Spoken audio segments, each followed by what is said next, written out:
En los primeros versículos, 5 versículos, Pablo nos va a hablar de la relación que hay entre él y el misterio de este plan de Dios. Lo primero que nos va a llamar la atención es que ahora es como consecuencia de la proclamación del plan de Dios que él está prisionero. Vean lo que dice.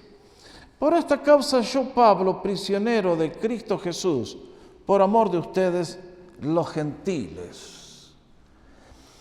Este versículo a primera vista parece algo seco y sin vida, y sin embargo, si usted mira con atención, va a encontrar lo que es una filosofía de vida de alguien que ha sido poderosamente transformado por algo muy superior.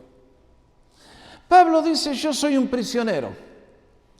Pero no nos dice yo soy prisionero de Nerón, aunque él estaba en Roma esperando comparecer delante del emperador. No nos dice soy prisionero por culpa de los judíos, aunque los judíos habían orquestado toda la trama que finalmente lo atraparon al apóstol en Jerusalén, lo llevaron a Cesarea, a las bordas del Mediterráneo, de ahí fue a Roma, y bien podría haber dicho yo estoy ahora pasando este mal momento por culpa de los judíos. No. ¿Qué dice él? Que en la providencia de Dios, en sus cuidados amorosos para Pablo en este momento, en el centro de la voluntad de Dios, él está prisionero. ¿Por quién? Por Cristo Jesús. El apóstol había aprendido lo que no muchas personas comprenden, que el dueño del universo, de la historia y de tu vida se llama Cristo Jesús. Que Él controla todo el universo y que nada se escapa a sus ojos vigilantes y que nada puede pasar a sus hijos sin que Él lo sepa y lo consienta. Y mucho más, que Él está trabajando para cosas que tú y yo en el momento no vemos, pero que Él es Dios infinito y mente infinita, si sabe a dónde nos quiere llevar para ser de máxima bendición. Él dice aquí, yo por esta causa, Pablo, prisionero de Cristo Jesús, por amor de ustedes los gentiles. Fíjense qué buena actitud la del apóstol. ¿De qué está hablando? Que Pablo está prisionero porque todo empezó, y lo pueden leer en Hechos capítulo 21. El pueblo judío era fanático. Eran celosos de sus instituciones, de su religión. Ellos no podían perdonar a nadie que se desvíe. Lástima que perdieron el espíritu, porque lo que debería haber sido hecho con amor, ellos lo transformaron en ley y yihad. ¡Qué lástima!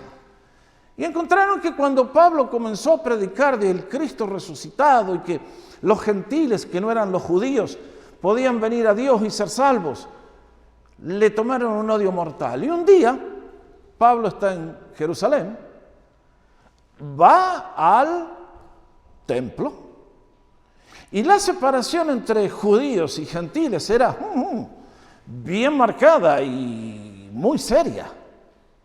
Si un gentil, para quien estaba asignado el patio de los gentiles, pasaba al patio de los judíos, le cortaban la cabeza.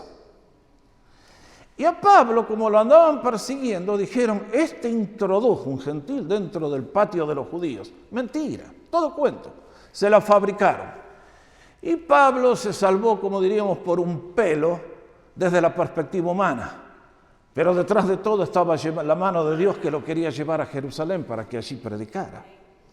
Pero por culpa de un gentil, el apóstol ahora, debido a su ministerio al pueblo que no pertenece a Israel, está en prisión. Y nos dice entonces que la relación de Pablo y el misterio es que lo primero que le costó fueron prisiones. Segundo, que este misterio le hizo un mayordomo de la gracia de Dios. ¿Cómo dice? Si en verdad han oído de la dispensación, de la administración, de la gracia de Dios, que me fue dada para ustedes. Pablo, ¿de qué estás hablando? Vengan conmigo a Hechos capítulo 26, por favor. Si tiene su Biblia, busque Hechos capítulo 26, versículo 15. Pablo está contando cómo se convirtió al Señor. Como un día él era un hombre lleno de odio hacia los creyentes, hacia la iglesia del Señor. Los había perseguido, los había torturado, los había matado a los creyentes. Y como hizo una masacre tan grande en Jerusalén, no le quedaron clientes. Y dijo, me voy a Damasco. Y allí en el Damasco fue que el Señor se le apareció con toda su gloria y cambió el curso de su vida. Y ahora cuando cuenta ese episodio, vean lo que dice. Es el Señor que se ha aparecido, y entonces nos dice Pablo en versículo 15, yo entonces dije, ¿quién eres, Señor? Y el Señor dijo, yo soy Jesús a quien tú persigues. Pero levántate y ponte en pie, porque te he aparecido con el fin de designarte como ¿qué? Ministro y testigo. No solo de las cosas que has visto con esta aparición tremenda que te ha transformado, Pablo, sino también de aquellas en que me apareceré a ti. Dios le dice, vas a tener mayores revelaciones, Pablo. Te rescataré del pueblo judío y de los gentiles, a quienes ahora te envío. Y vean la misión hermosa que le da, y es la que nosotros estamos continuando en el día de hoy. Para que les abra sus ojos, a fin de que se conviertan de las tinieblas a la luz, y del dominio de Satanás a Dios, para que reciban por la fe en mí el perdón de pecados y herencia entre los que han sido santificados. ¿Se dan cuenta la cantidad de información que contiene este versículo?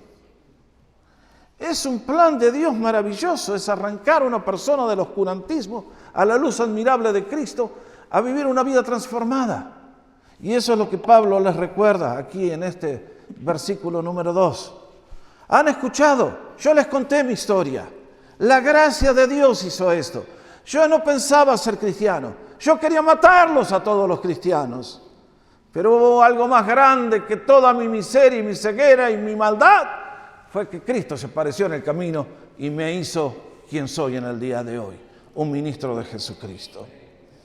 Y entonces es evidente que el Señor cumplió aquella promesa de Hechos 26.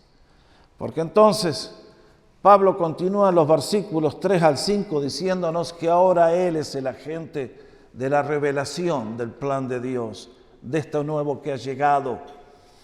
Y entonces ustedes y yo leemos que por revelación me fue dado a conocer el misterio. Tal como ya, evidentemente es una carta que no tenemos nosotros, les escribí brevemente. En vista de lo cual, leyendo, podrán entender mi comprensión del misterio de Cristo. Pablo se refiere a este evento. Y aquí da a conocer algo que pasó después. Que el mensaje que él predicaba no tenía origen en su mente. Es algo que fue hecho por Dios, por su iniciativa. En estos días que los viernes estamos estudiando cómo nos llegó la Biblia, hace 2 semanas les expliqué a los privilegiados que vinieron a escuchar el tema, que todo el plan de Dios de que nosotros tengamos este libro comienza ¿con qué? Con Dios dándose a revelar a sus hijos, corriendo el velo que de otra manera tapaba lo que Él quería que sepamos. Esa es la revelación. Apocalipsis, eso es el término griego.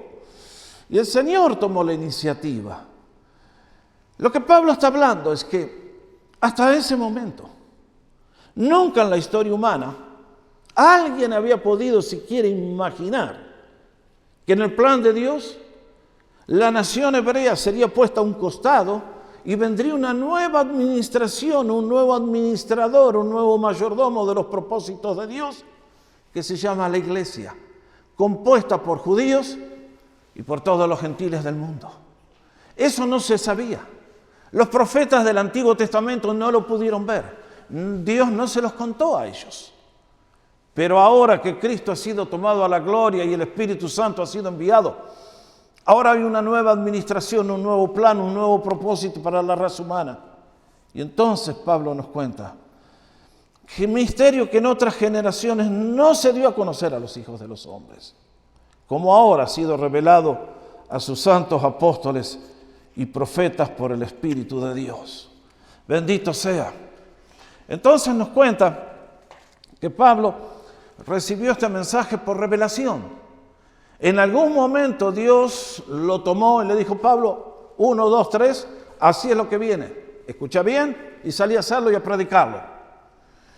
Y esto era algo completamente nuevo, como les acabo de decir. Ahora, ¿en qué consiste este misterio?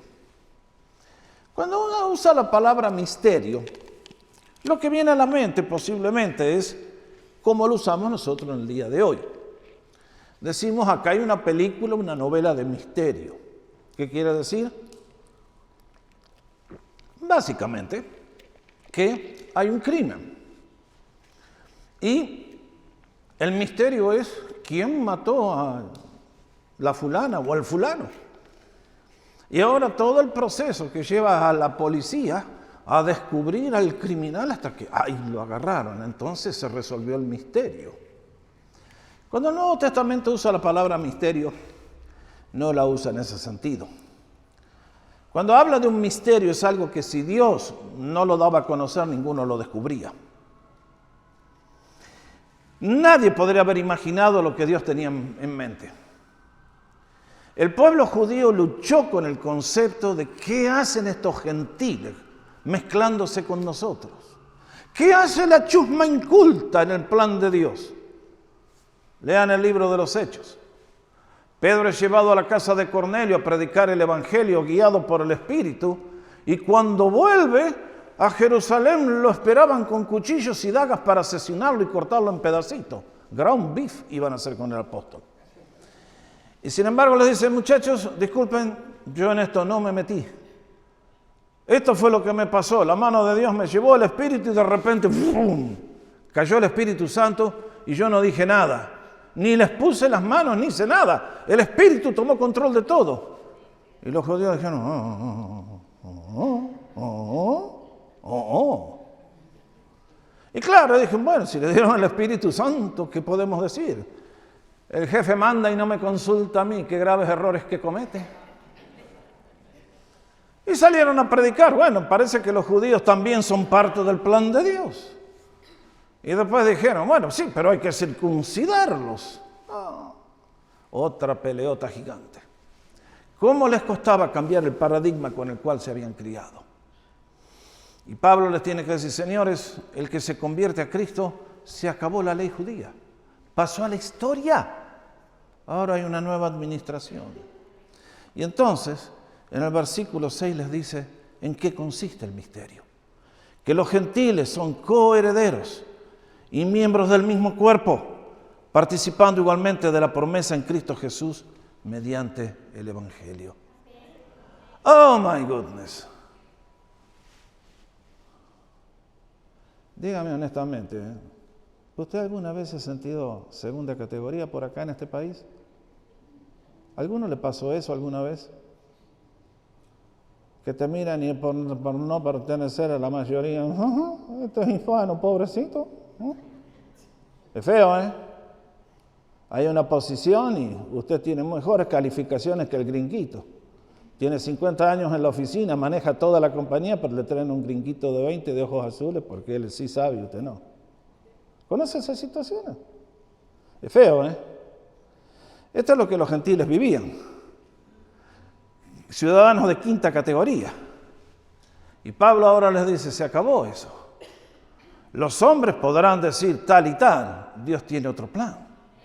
Y dice: ahora ustedes son como si el rey los hubiera adoptado como hijos y los puso al nivel de los hijos.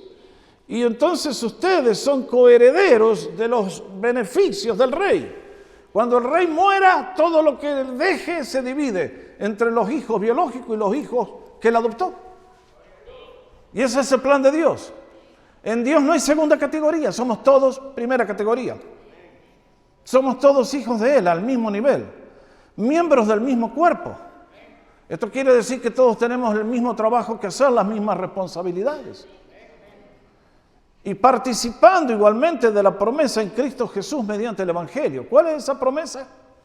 La salvación de nuestra alma, la salvación de nuestro hogar, la salvación de nuestra descendencia. Todas las promesas que Dios hace a cada uno de sus hijos. Qué hermoso, qué hermoso. Así que este es el misterio. Cristo lo ha revelado. Se lo reveló a Pablo para que él lo pase a todos nosotros. Que se acabaron las divisiones, se acabaron los estratos sociales, se acabaron los privilegios. Hay un solo pueblo que tiene una sola misión. Esa es la misión de la iglesia. Y entonces ahora, en la segunda parte, nos va a explicar la relación que hay entre él y este mensaje que tiene que predicar. Vean ustedes. Lo primero que nos va a enseñar, versículo 7, es que él fue llamado a esta tarea. Ya lo dijimos antes, Pablo no escogió este servicio. Dios lo trajo de las orejas y lo comisionó tal como leímos en Hechos 26. ¿Qué dice? Es de este evangelio que fue hecho. ¿Se dan cuenta? ¿Qué le dijo en Hechos 26? Te he hecho ministro y testigo, servidor y testigo. Eso es lo que quiere decir la palabra ministro, servidor.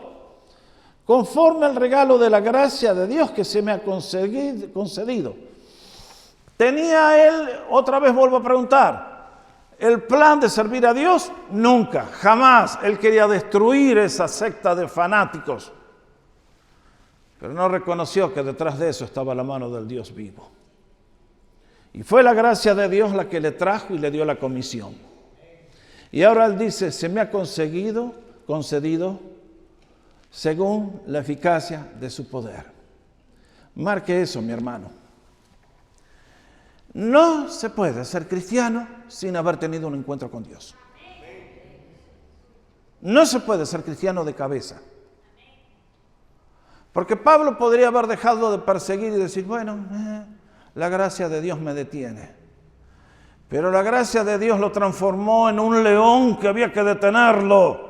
Y salió por todo el mundo a predicar el nuevo mensaje. ¿Qué pasó, Pablo? Que sobre él vino una energía sobrenatural. Vino un poder que no lo podía controlar, lo guiaba y lo único que tenía que hacer era seguirlo. Era el poder del Espíritu de Dios. Por eso nos dice, todo esto ocurrió por su gracia que inició todo, pero también por la energía que me tomó y desde ese día no pude parar nunca más. Mis hermanos, el que se conecta con Cristo es un fuego que se enciende y no se puede apagar.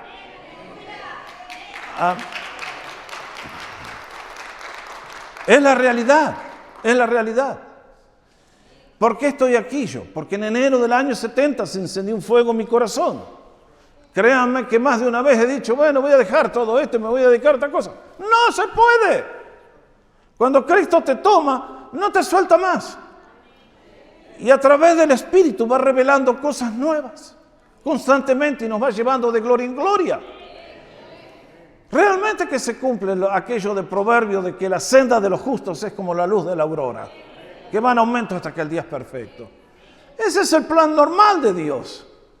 Él no le interesa tener gente que está ahí con un pie acá y un pie allá. ¿Será? Cristo es una realidad viviente. Cristo te transforma. Cristo te cambia. Dejas de ser un ganso y pasas a ser un águila. Verdaderamente. Mira, no porque eres más inteligente o educado, sino porque Dios te agarra de las orejas y te trae y te dice, ¿viste quién manda acá? Soy yo. Y Dios se manifiesta con su gloria. Ahora díganme todos ustedes que están acá esta mañana, a quienes Cristo un día transformó por su poder, ¿quisieran volver a la vieja vida? ¿Se acuerdan cuando eran inconversos, como dicen los cristianos? Estos inconversos. ¿Te acuerdas cuando eras inconverso? Dime, ¿te preocupabas por Dios? ¿Te preocupaba el estado de tu alma? ¿Te preocupaba que un día ibas a saltar a la eternidad y que te ibas a perder para siempre? ¿Te preocupaba leer la Biblia? ¿Te preocupaba qué piensa Dios de mí? La respuesta es jamás. Tan grave es nuestra condición. Tan grave es nuestra condición. Pero ahora que conoces a Cristo y que has nacido de nuevo, miras atrás hacia esos años cuando estaba perdido. Y Ya perdido. Y ahora miras para atrás y ¿qué dices? Yo no sabía nada de Dios ni me interesaba.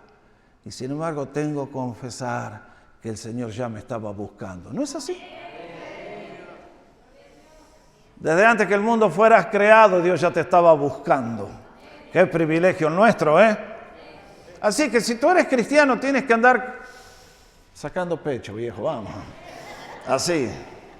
Nada de humildad para decir soy cristiano. Pablo era humilde en muchas cosas, como ya vamos a ver. Pero cuando hablaba de Cristo, sus labios explotaban en alabanza al ver la grandeza del Señor y su plan y su misericordia. Bendito sea el nombre del Señor. Si tú estás aquí esta mañana, dale gracias al Señor. Y confío que si tú eres de los que todavía están bastante verdecitos, que están ahí recién empezando, persevera, no aflojes. Dios tiene grandes cosas para ti. Te ha traído porque te ama y quiere darte algo muy sublime.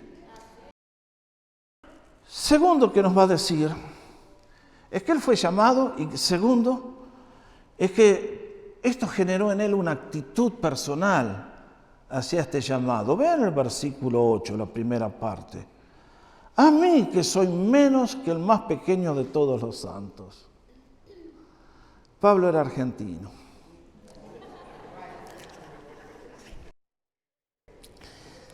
Yo no creo que haya estado fingiendo falsa humildad.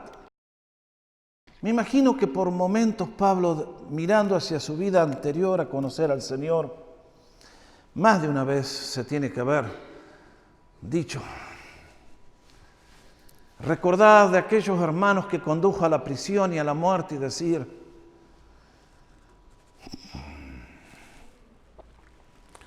pero la gracia de Dios prevaleció en él.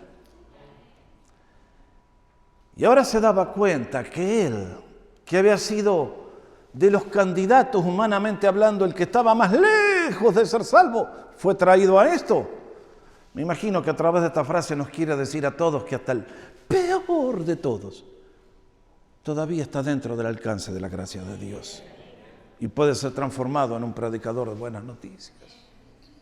Pero él, en comparación con los otros creyentes, dice: a mí, que soy menos que el más pequeño de todos los santos. ¡Wow! Pablo tenía un intelecto brutal. Vea lo que escribió. Hizo el trabajo que nadie hizo. ¿Quién le puede ganar a él? Y sin embargo, mirando ante el espejo de la grandeza y la gloria de Dios, dice: soy apenas el más chiquitito de todos los santos. Más adelante, en 1 Timoteo, años más tarde, va a decir: a mí, que soy el peor de los pecadores. Ajá. Cuando una persona conoce a Jesús, el ego se le va achicando. Tristemente, muchos problemas en la actualidad tienen su origen en un ego lastimado, en una mente que no ha sido renovada, en un corazón que todavía sigue operando bajo los principios de la carne. Si esto no fuera así, la iglesia sería continuamente un progreso de gloria en gloria. Pero si hay problemas, es porque hay muchos creyentes que todavía han hecho la transformación de declarar a Dios Señor en todo y de servirle sin deseo de aclamación personal. Tantos cristianos pierden la bendición del fruto porque dentro del fondo, debajo de la tierra, donde nadie puede ver, allí donde están los motivos del corazón, hay un ego lastimado. No se hacen las cosas para gloria de Dios, sino para, a ver qué dice la gente de mí, che. Mis hermanos, el día que nosotros venimos a Cristo, Él debe llevarse toda la gloria y los aplausos. Si lo que tenemos es por gracia y lo hemos recibido como un regalo, a Él van todos los aplausos. Y si de Él viene el poder y Él es el que hace la transformación, con más razón. Así que Pablo nos enseña: soy el más chiquitito de todos, menos que el más chiquitito. Hay hermanos que son muy limitados en su conocimiento. Nos dicen, pastor, déjeme aunque sea limpiar el templo. Vean, bien. Y acá este monstruo del intelecto, del conocimiento, todo dice, el hermano más humilde que ni sabe leer y escribir es mejor que yo si se compara con todo lo que yo supe hacer en el pasado. Pero a mí, que justamente soy el más pequeño de todos, se me comisionó con el llamado más glorioso que un ser humano puede recibir. ¿Cuál es ese llamado? En el versículo 8, en la segunda parte, nos va a contar lo que es el corazón de la proclamación del misterio de Cristo. Vean lo que dice. A mí, que soy menos que el más pequeño de todos los santos, se me concedió esta gracia, que es la de anunciar a las naciones gentiles las inescrutables riquezas de Cristo. Marque eso. Usted no lo va a creer, pero este ha sido el versículo fundamental de todo mi servicio a Dios.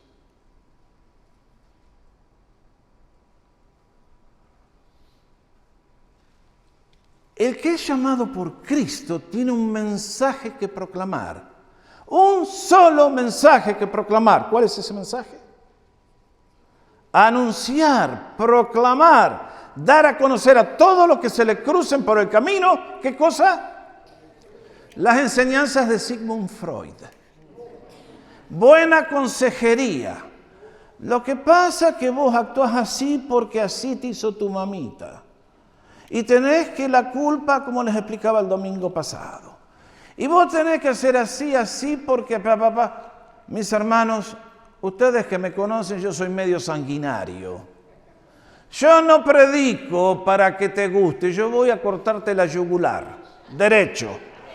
¿Sabes por qué? Porque el mensaje del Evangelio comienza con la ley de Dios y nos dice a todos, comenzando por mí, tú eres un pecador bajo ira, perdido y te vas al infierno. Y al ser humano eso no le gusta. Pero después que predicamos la ley, vienen las riquezas inescrutables de Cristo. Sobre ese telón negro oscuro viene la gloria de la luz de Dios. ¿Y qué encontramos? A Cristo Jesús, el Hijo bendito de Dios, descendiendo de la gloria para ser nuestro Salvador. A nuestro Señor bendito muriendo en la cruz del Calvario en medio del sufrimiento, la vergüenza y los dolores para llevar tu culpa y la mía. ¿A quién predicamos? Al Cristo resucitado, que la muerte no pudo retener y se declaró Señor por siempre y vive para siempre y reine sobre el universo. Y te ha dado el poder, ¿para qué? Vivir la vida que Él vivió. ¿Y a quién predicamos? A un Cristo que hoy se sienta en la majestad de la autoridad suprema y desde allá gobierna. Y le ha dado todo el poder al pueblo de Dios que es su iglesia. Él es la cabeza, la iglesia es el cuerpo. Esas son las riquezas inescrutables de Cristo. Mientras yo sea pastor, el día domingo vamos a predicar a Cristo. ¿Qué quiere decir, pastor? ¿A usted no le interesan los problemas del DACA? ¿No le preocupa Trump y la inmigración? Sí, señores. Eso es para el lunes, el martes, el miércoles, el jueves, el viernes y el sábado. El domingo es para Cristo. Nunca lo olvide. Demasiados pastores están borrachos en el día de hoy. Sus iglesias pueden hacer los cultos en una cabina telefónica. Les quedan grandes. ¿Por qué? Porque sí, la reforma migratoria. Y tenemos que protestar. Ese no es el llamado de la iglesia. En la época de Pablo había 60 millones de esclavos. Pablo salió a predicar las riquezas inescrutables de Cristo. Y cuando los corazones son cambiados, los esclavos salían libres. Y los problemas se solucionaban. En el día de hoy lo que necesitamos, de una vez por todas, los cristianos, es conocer a Cristo y tener fe en su poder. Es lo que no hay. Es lo que no hay en el día de hoy. Es la escasez más grande en las iglesias. Por eso Pablo dice, yo predico las riquezas inescrutables de Cristo. No hay otro mensaje. Leemos 1 Corintios y ¿qué dice? El mensaje de la cruz para los judíos es un tropezadero. Para los griegos es una locura. Pero para los creyentes es poder de Dios para salvación. Ahí va. Cuando nosotros predicamos, usted y yo no lo vemos, pero los diablos comienzan a disparar de acá. El diablo que te trajo y que está dentro tuyo tal vez en esta mañana, escucha la predicación de la cruz y dice: rajá, nene, correte de aquí, acá está el Dios vivo, salí corriendo. Y bendito sea el Señor que con su mano poderosa dice: no, vos no te vas a escapar, vení para acá vos vas a ser mío. Y bendito el Señor que nos llama y nos da la fe y nos resucita y nos da el nuevo nacimiento, y por eso somos hijos suyos, por la fe en Cristo Jesús. Y uno dice: las riquezas inescrutables de Cristo. Un Cristo que vive para siempre y está hoy en medio de su pueblo, que le alaba y que le cree. Bendito sea el nombre de Jesús por los siglos de los siglos. Y de sacar a la luz cuál es la dispensación del misterio que por los siglos ha estado oculto en Dios, creador de todas las cosas. Sí, Él es soberano. Él tiene su reloj. Él se mueve de acuerdo a sus parámetros. Y cuando llega, mueve la mano y todo se realiza en un instante. Es por eso que nos va a decir en los próximos versículos 10 y 11 que esta proclamación del misterio de las riquezas inescrutables de Cristo trae resultados increíbles. Vean ustedes, versículo 10. De este modo, la infinita, la multiforme, multicolor, multivariada sabiduría de Dios puede ser dada a conocer ahora por medio de la iglesia a los principados y potestades en los lugares celestiales. Hello, what are you talking about, Paul? Para la persona que no conoce la Biblia, acá no entiende nada. Lógico. La vez pasada hablaba con un muchacho que es miembro de nuestra iglesia y le decía: che, cuando estabas allá, ¿entendías algo de toda esta cosa? No, nada. Perfecto, de acuerdo. El mundo es lo que es, no lo que usted se imagina. El mundo es lo que Dios creó. Y dentro del mundo creó las galaxias, formó el planeta Tierra para que habitáramos ustedes y yo. Y no hay otro planeta como este en el resto de las galaxias. Porque si existiera y hubiera otra raza, creeríamos que Dios tal vez no nos ama tanto como dice, ya que tendría el corazón dividido. Pero Dios te ama a ti. Y te colocó en este planeta maravilloso para que tú vivas la vida que puedes vivir. Vives en un planeta que asombra. Vives en un planeta donde hay tantas bendiciones. Mira tu cuerpo, mira quién eres, mira todo el equipo que Dios te ha dado. Y sin embargo, en este planeta hay fuerzas espirituales que combaten. Están los ángeles de Dios de un lado, están los que sirven a Satanás del otro.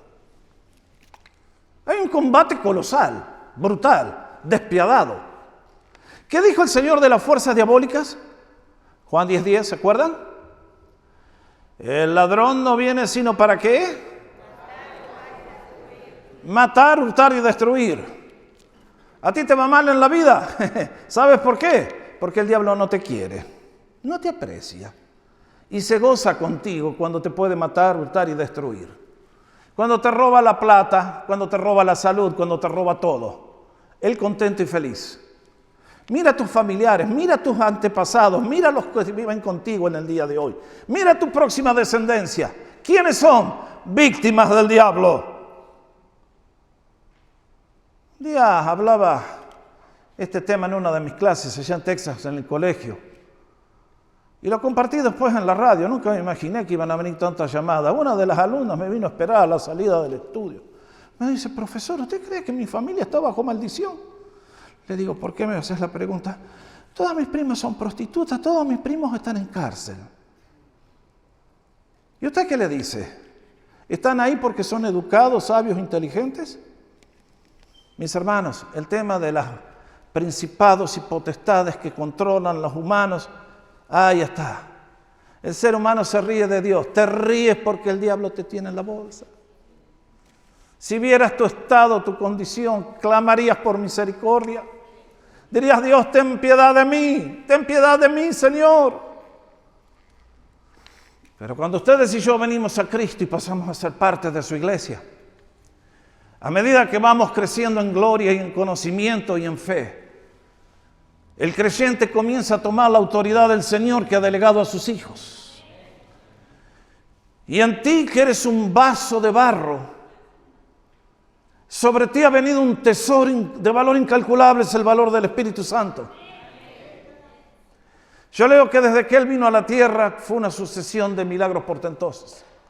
Eso fue lo que trajo a la iglesia en existencia. Y doy gracias que el Espíritu Santo está vivo y hoy está aquí. Y está llenando un montón de vasos que tienen sed de su gloria. Y es por eso que cuando el creyente crece, ¿qué pasa? Empieza a ver que en su vida se reproduce el ministerio de Jesús. Empieza a ver que los diablos huyen ante la palabra del creyente que da la orden. Y huyen de las enfermedades delante del creyente que pone sus manos, se dice, en el nombre del Señor sé sano. Y la iglesia comienza a ser un movimiento de gloria. ¿Y qué pasa? Que mientras nosotros estamos esta mañana acá y ustedes me ven a mí, no vemos, porque en el mundo invisible hay millares de huestes diabólicas que están mirando y dicen, no puede ser, no puede ser. No puede ser que Dios les tenga tanta misericordia a estos, que un día eran nuestros esclavos. Sí puede ser, porque la grandeza de Dios es más grande que todo nuestro pecado. Sí puede ser, porque el poder de Dios es más grande que el de todos los demonios. Sí puede ser, porque el nombre de Cristo pone a correr a todos los diablos juntos. Al diablo lo único que le interesa de ti es que seas un cabezón que escucha y nunca cree. Porque hasta el día que no le digas al diablo, diablo, te confronto en el nombre de Jesús, fuera de aquí, no pasa nada. Me imagino que tú, que eres padre, y te tomas el trabajo de enseñarle a un bebé para que vaya creciendo. ¿Qué tal si viene un hijo de 20 años y te dice, papá, ¿me ayudas a cruzar la calle? Dame la mano, papá. ¿No pensarías que tu hijo tiene algún problema grave?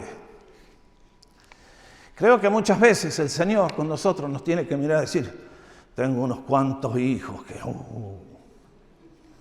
Porque hay cosas que Dios te ha dado, cosas que Dios espera de ti, cosas que te dice, anda y haz mi obra porque yo te he dado la autoridad. Es hora que empieces a sacar al diablo de tu vida y a correrlo de tu hogar. Anda, sácalo.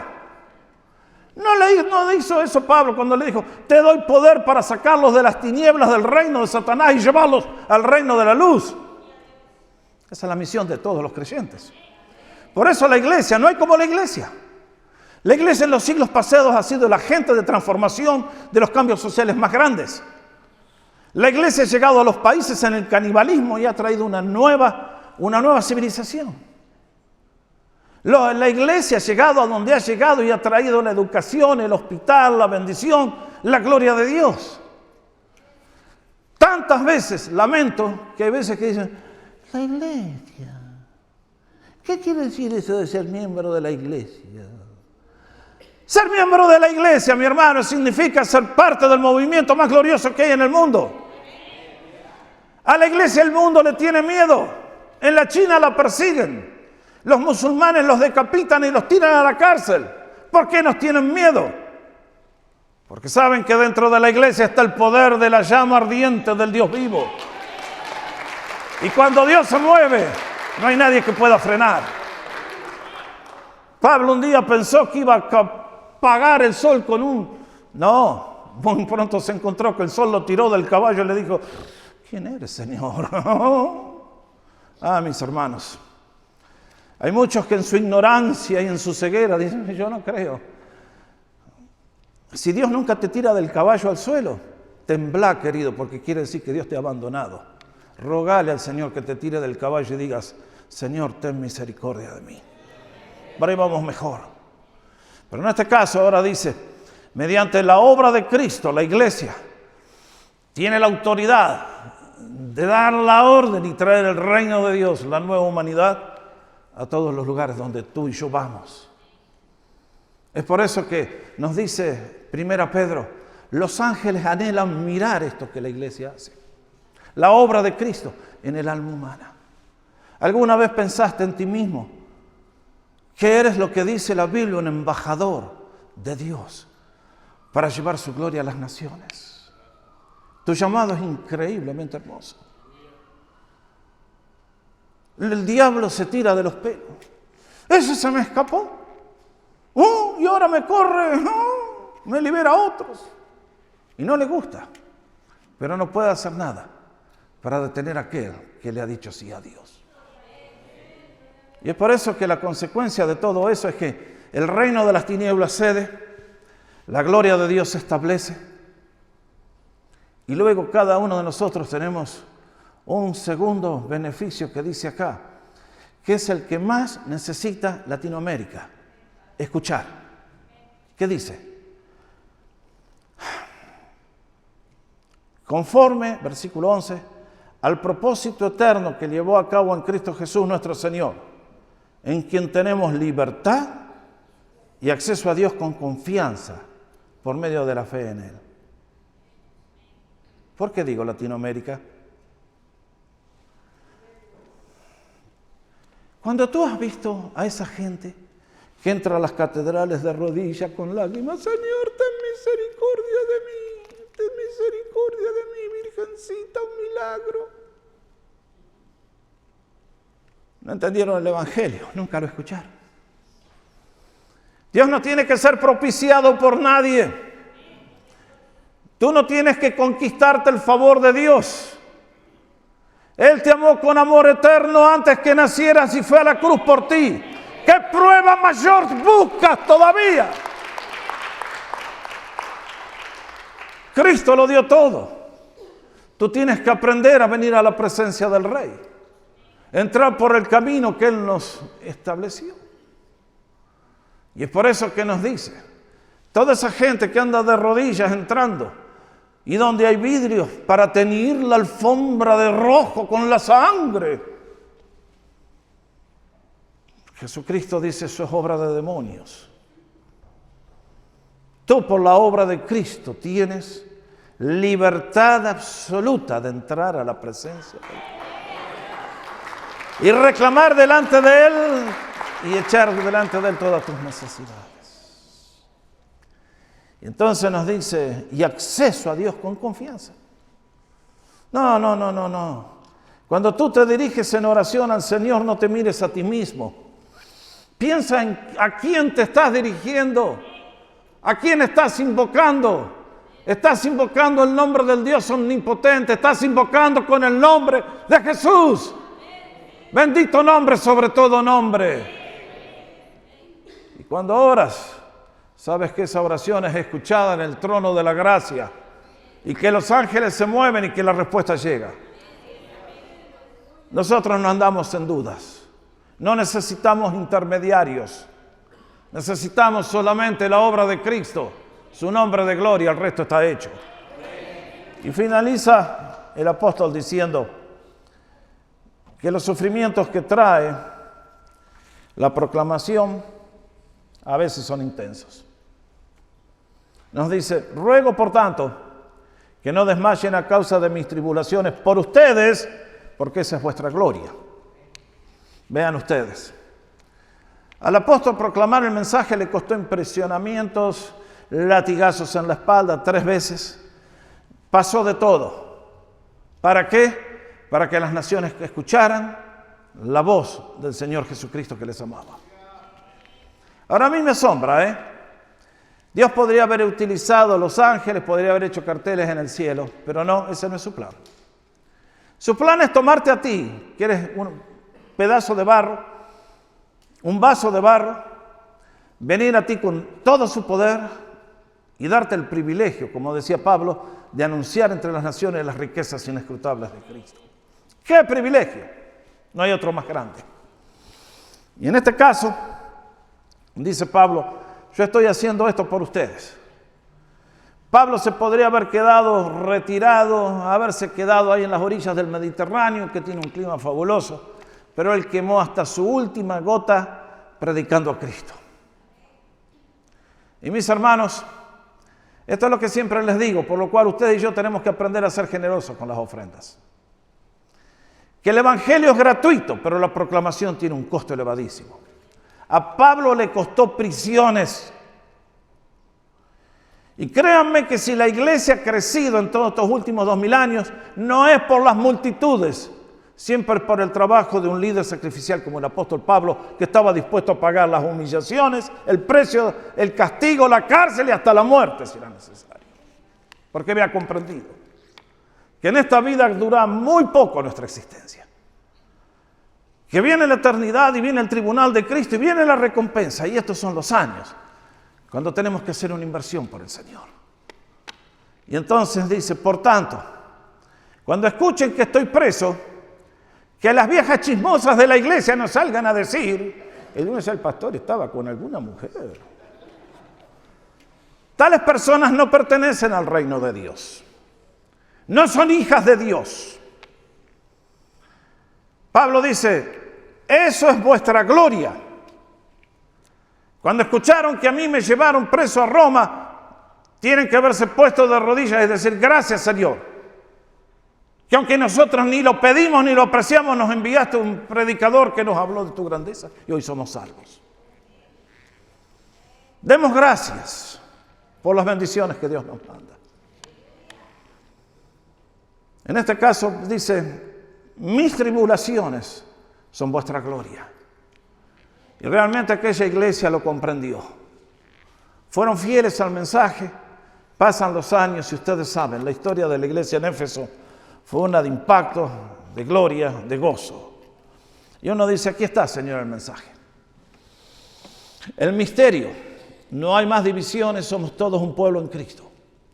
El misterio, los creyentes llenos de la gloria de Dios, echando el reino de las tinieblas, dando un show a todo el mundo que no los ve, que no lo vemos nosotros, ellos sí nos ven. Y manifestando donde quiera que vamos la presencia de Dios. Deme en un minuto de ser predicador de las inescrutables riquezas de Cristo, antes que todo el oro del mundo. Porque el oro se queda. La buena obra que tú y yo hacemos por el Señor permanece para siempre. Por eso decimos, aunque lo de afuera se desgasta, en nosotros se está acumulando un cada vez más grande y eterno peso de gloria. Por eso no miramos las cosas que son, sino las que no son, porque las esperamos con fe. Y la fe nunca te va a decepcionar, porque el Espíritu de Dios ha sido derramado en nuestros corazones. ¿Qué llamado el nuestro? Créele al Señor, amado. Sigue a tu Señor con fidelidad creciente. Pídele, órale, insiste que se manifieste a ti. ¿Qué quieres más de Él? ¿Qué quieres que todo esto que está en este libro bendito sea tu porción y tu experiencia? Y el Señor lo hará. Porque el Señor es un Dios generoso y maravilloso que te ama con amor eterno y quiere más y más de ti. El Señor bendiga a su pueblo. Nos ponemos de pie para adorar.